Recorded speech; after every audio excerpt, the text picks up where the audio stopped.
Showing you today is crazy, guys. This is crazy, guys. The road is melting. Imagine asphalt bubbling because there's a hot volcano underneath that wants to get through. This is happening in Pozzuoli in Italy at the supervolcano, in Naples, Campi Flegrei, and it's happening again, but it's never been that drastic before. We've had like sinkholes open up, melting holes open up in the road, and then steam coming out, especially around a dealership. But what I'm showing you today is crazy, guys. Really, really crazy. So grab a coffee and stay with me. We know the historical construction of this Brady seism, the reconstruction at Campi Flegrei, about what happened at the Monte Nuovo when this mountain that you still see today, the crater, was erupting. That's the last eruption in 1538. That result that they got from that tells us that we must prepare for the possibility of an eruption. Check my playlist about Campi Flegrei. I have the latest studies there. I'll also put some in the end screen. But new research that has constructed 3,000 years of Brady seism and activity at Campi Flegrei. It disproves the theory that these phenomena have always existed. They're not normal. They only exist before eruptions. And this is escalating, guys. The Fumaroles at the Solfatara crater, this is near this road, the Via Antignana, has gone up to 165 degrees Celsius. Just as a comparison, the last 2 years, we were always, the Fumarole temperatures between 94 and 95 degrees Celsius. They're measuring this roughly 10 to 14 feet away from the steam from these fumaroles, these hot gases that are emitted. They can't get closer. But now, 165, like at least 70 degrees more, has almost doubled. That is insane. We have accelerating earthquake swarms. We have accelerating land rise since last year, still with 1.5 centimeters. And the volcano is telling them, I'm melting your infrastructure. Maybe you should leave. At least leave the area that's the direct red zone. Because from all sides, the studies are coming in and are telling us we cannot rule out an eruption. Most likely it will be a phreatic eruption, but that doesn't calm me down, guys. Because I tell you, Monte Nuovo had a phreatic eruption first. And there's also not going to be enough warning time to evacuate people. So let me know in the comments. I've made a poll about this. Something unusual going on, guys. A cluster of earthquakes that is more than usual. And behind me is the Cascadia Fault. The fault line that will rip open the Pacific Northwest, the big one, magnitude 9+ that everyone's afraid of. So that earthquake swarm, do we need to worry? Because this is right where the Olympic Mountains are, right at the doorsteps of Seattle, millions of people. Unusual uptick of earthquakes along the Cascadia Fault, guys. If the big one hits, then I have 8 to 15 minutes to get away from what's behind me, because I am in Pacific City along the Washington coast right now. I've been traveling through Oregon and Washington in the last few days, but where I am right now, there's the Olympic National Park, and behind that there's the Puget Sound and Seattle with millions of people, and that's where this earthquake cluster is happening. We know there's yearly events like earthquake swarms every 12 to 14 months, but is that? It's very unusual, even if it were that. But also through this yearly uptick in earthquakes that is happening, the chance for the big one to hit behind me is higher than normal. So this is something that we definitely have to look at, because it's obvious such a big cluster of quakes that is happening basically at Seattle's doorsteps.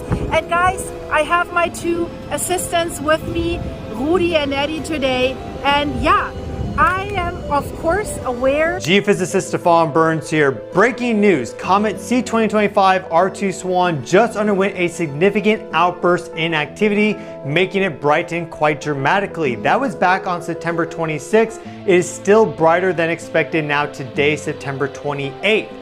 And well, today we just had a 6.4 M-class flare, the strongest solar flare in months now, going all the way back to June 19th. So solar activity certainly is ramping back up in solar cycle 25 maximum. And here's what's so interesting about all this. We had two nova explosions light up our night sky, causing there to be a wave of extremely highly vibrational X-ray and gamma ray light radiation.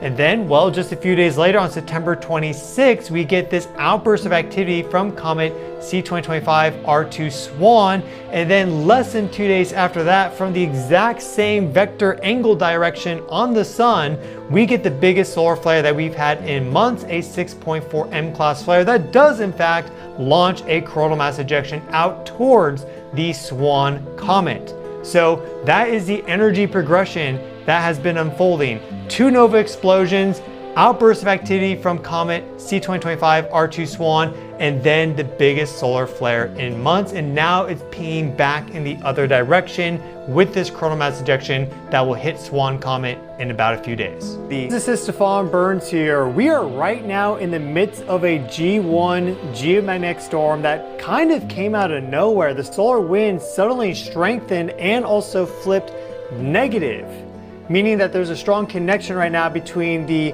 magnetic field of the solar wind and Earth's magnetic field.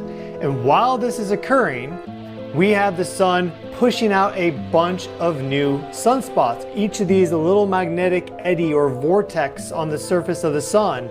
So sunspots are climbing back to 200. Right now they're over 190, and they're kind of defying the normal rhythmic trend that sunspots have. So it really does look like this second peak in solar activity for solar cycle 25 maximum is going to happen this fall, which is what we've been forecasting on the channel now for quite a few months. I base that off of a bunch of different data points and also a super reliable intuition and gut feeling. So we'll see how long-lived this is, but it was really sudden. 36 hours ago, just sunspots coming out, and we have this G1 geomagnetic storm right now. Also, at the end of the video, we'll be doing a cosmic connection meditation. Situations that are occurring right now. It's pretty significant. This is a G1 storm, though some of the smaller indices actually bumped up to G2. So the scale rating goes to 5, 1 to 5. 1 is a minor storm, 2 is a moderate storm, 3 is strong, 4 is severe, 5 is extreme. This is not an extreme storm. The last G5 storm that we had was May 2024, like definitively, because that was KP index of 9 for a long duration. That's a different scale, but we... Guys, it's Greg here, aka NY Prepper. It is Monday, September 29th, 2025, and I have an emergency alert to share with you guys. Right now it is 14:19 Eastern Time here in the United States. And we have some major breaking news coming in from the US and from Europe. So Trump has reportedly approved the deliveries of Tomahawk missiles to Ukraine and has authorized their use on targets deep inside of Russia. This was confirmed by Keith Kellogg on Fox News. Keith Kellogg is a former general, and he's the special envoy to Ukraine for the Trump administration. Okay, so this is very, very serious news. Also, we're hearing that Ukraine is in the middle of preparing to sign a mega deal with the United States worth $90 billion. According to Politico, it also will include long-range weapons such as the Tomahawk missiles. Okay, so a $90 billion mega deal with the US. Ukraine is about to sign it. It's going to include various types of advanced weapons, especially long-range advanced weapons like the Tomahawk missiles. And Keith Kellogg and various sources are now reporting that Trump has approved Tomahawk missiles for Ukraine, and authorize their use deep inside of Russia. This is huge news, okay? This is just a wild satellite picture to see both of these storms right next to each other. Umberto is moving more towards the north. There's Bermuda right there where the M is, okay? And this one will wrap around. But as this goes around, it's literally going to pull on Imelda. And Imelda is going to follow it right out. So initially we were thinking Imelda went into Charleston, maybe even Myrtle Beach. And in fact, the Hurricane Center's first forecast had it stalling. It was here one day, and then 12 hours later, it was right on the coast. That would have been a huge amounts of rain. Thankfully, that does not look like that's going to happen, and it even stayed offshore. I mean, look at that rain shield there, staying offshore. That's about 175 miles off of Cape Canaveral. So we just get a few of these showers pushed back. Winds right now, 65 miles per hour with Imelda. Imelda's going to start making a turn. It's moving to the north now, might go northeast later tonight, but certainly during the day tomorrow, it goes northeast and east-northeast. But that takes it towards Bermuda with 90-mile-per-hour winds by Wednesday. So it looks like they've been dodging everything this year. Looks like they may have to deal with this one. That's a 36-hour loop. And in just the last 24 hours or so, there's been a little bit more wind shear on. See how the center's here and most of the storm? Look, that's a good circle with the eye, and it was almost a perfect eye, centered. Now the center is not the center of the cloud. You see here how much they extend out to the east? That's wind shear. And so that should continue to knock the intensity down as it moves by. So 105, well, 140 right now, right? 105 by tomorrow afternoon. Wednesday afternoon, it's 85 as it's going around, okay? So that will give them some wind and some rain, but not those high numbers. Now, the wind, this is tomorrow, and that's why I say that northeast coast of Florida will get their most wind tomorrow. It's not terrible, but again, gusts in the 30s. Then by Wednesday afternoon, it's pulling away. Now, I will show you this. Look what happens for us Thursday. It's not a lot of wind, but we'll call it. Tennessee is welcoming federal forces to Memphis starting today. Federal agents being deployed across the city to help fight crime. Tennessee Governor Bill Lee says personnel from 13 agencies will be helping city police crack down on crime. Right now, it's unclear how many members of the National Guard will be deployed, but the governor says troops will be in support roles. They will not be making arrests. The operation also will include 300 troopers from the Tennessee Highway Patrol. In just a little while, I'll be speaking with the Memphis City Council chairman about the effectiveness of this deployment.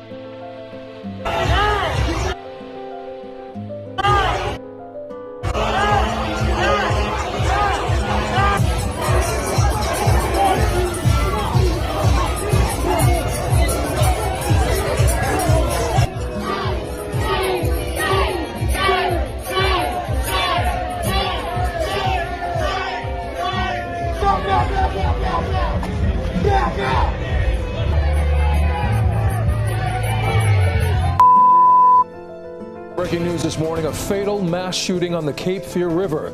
It happened in the Southport Yacht Basin, killing 3 people and injuring at least 8 others. Police now say where people were dining outside the American Fish Company restaurant around 9:30 last night. Southport police say the shooter aboard a boat pulled up, opened fire, then sped away.